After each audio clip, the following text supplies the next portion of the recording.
Hai Dir, kali ini akan menceritakan tentang film yang diadaptasi dari webtoon yang judulnya Stranger from the Hell.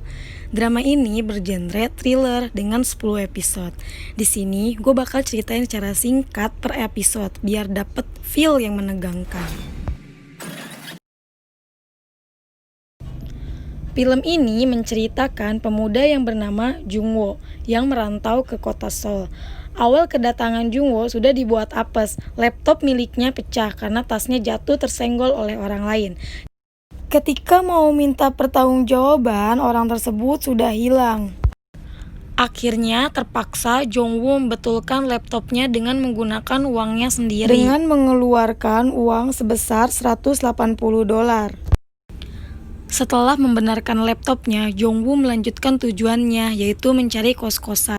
Karena keuangan anak rantau pas-pasan, maka harus berhemat dan mencari tempat kos yang murah, apalagi dia sudah mengeluarkan biaya tak terduga untuk menservis laptopnya. Di sini, Jungwoo datengin satu-satu kosan yang mau ditinggali, tetapi belum dapat harga yang pas dengan keuangannya. Rata-rata kosannya itu harganya $200 ke atas. Kemudian, dia menemukan kosan yang murah banget dan lokasinya pun dekat dengan stasiun. Kosan tersebut bernama Kosan Eden dengan harga $190 per bulan. Itu termasuk murah untuk si Jungwoo. Akhirnya, dia pun bergegas untuk melihat kosan tersebut.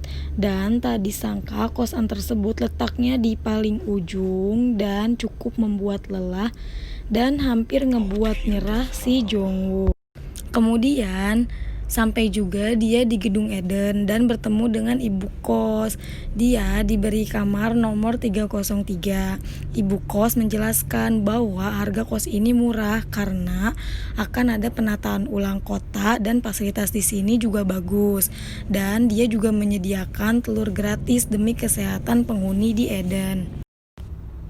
Ibu kos ini memperlihatkan kamarnya dengan bilang ini sudah yang paling bagus dengan harga yang murah. Memang harga kosan tersebut bisa dibilang paling murah, yang membuat Jungwoo bertanya kenapa bisa semurah itu.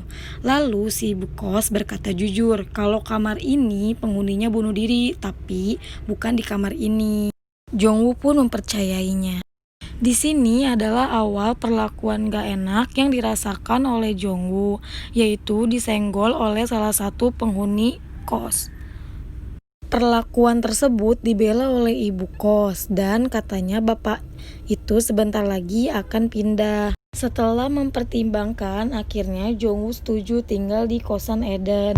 Perlakuan aneh yang kedua terhadap Jungwoo adalah diliatin oleh penghuni yang menggunakan kacamata. Kemudian Jungwoo juga bertemu dengan penghuni aneh lainnya, yaitu penghuni yang suka memakai baju belang-belang dengan keterbelakangan mental. Ketika sedang berbicara dengan ibunya via telepon, seseorang menggedor pintunya. Ternyata orang tersebut preman yang menyenggol dirinya tadi. Jungwoo ditegur karena terlalu berisik dan jika ingin bertelepon di luar saja agar tidak mengganggu yang lain. Kemudian ketika Jungwoo sedang berada di atap, ibu kos mengingatkan bahwa jangan sesekali ke lantai 4 dengan alasan tempat itu belum direnovasi karena kebakaran dan mengkhawatirkan Jungwoo takut terluka. Setelah diingatkan, Jungwoo pun bergegas menuju ke kamarnya dan di sini Jungwoo mengetahui sifat asli salah satu penghuni, di antaranya adalah si otak mesum.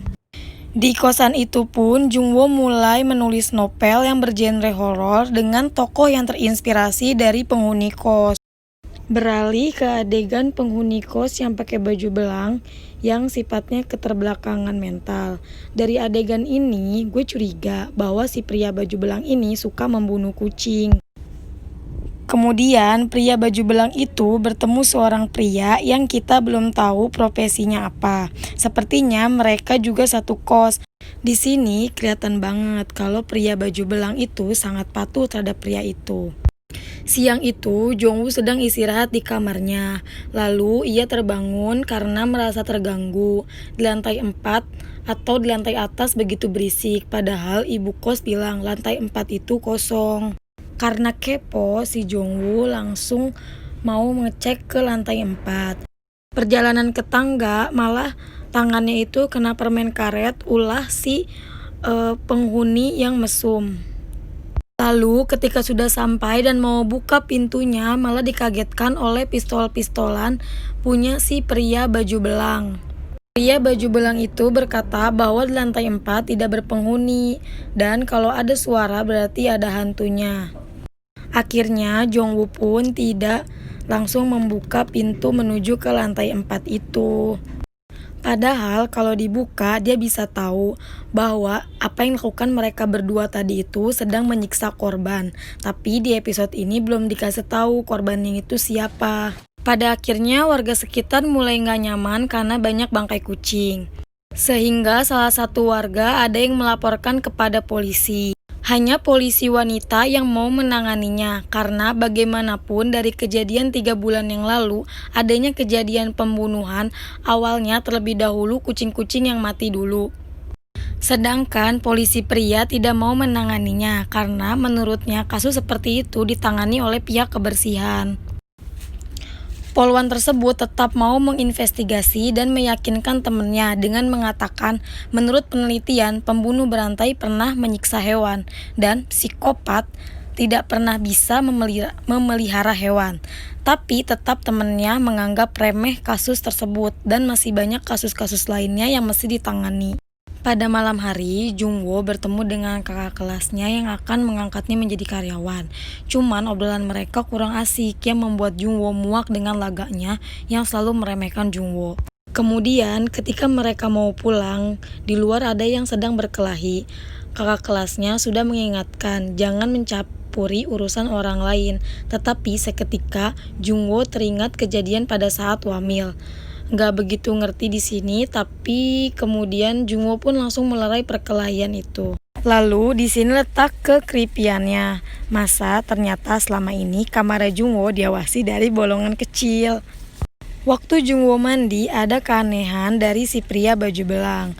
Jongwoo bingung kenapa dia di situ tidak gagap lagi. Jongwoo belum tahu kalau si Gagap itu punya kembaran yang tidak gagap. Lalu waktu Jongwoo di dapur, Jongwoo diingatkan oleh bapak preman kalau kamar 313 atau si penghuni mesum sedang mengawasinya di belakang. Lalu diberitahukan juga bahwa telur yang disediakan sama ibu kos ternyata telur yang sudah busuk. Gak ngerti lagi sih ini tujuan ibu kos itu apa. Sepertinya bapak preman itu tidak betah di kosan yang minim cahaya, ditambah lagi penghuninya seperti orang gila. Dan pantas kosan Eden dibilang rumah sakit jiwa. Lalu sambil makan bapak preman itu bercerita bahwa akhir pekan akan segera pindah dan membuka bisnis pemancingan di kampung halamannya. Kali ini Jongwoo mengeluarkan emosinya ke penghuni mesum karena gimana gak emosi. Orang itu selalu mengawasi Jongwoo dan tak disangka penghuni mesum itu membawa pisau di belakang yang sudah siap membunuh Jongwoo. Malam hari Jongwoo terbangun karena mendengar keributan di luar. Ternyata ada perselisihan antara bapak preman dengan si Gagap. Bapak preman menyangka si Gagap menyelinap ke kamarnya, padahal yang menyelinap adalah kembarannya.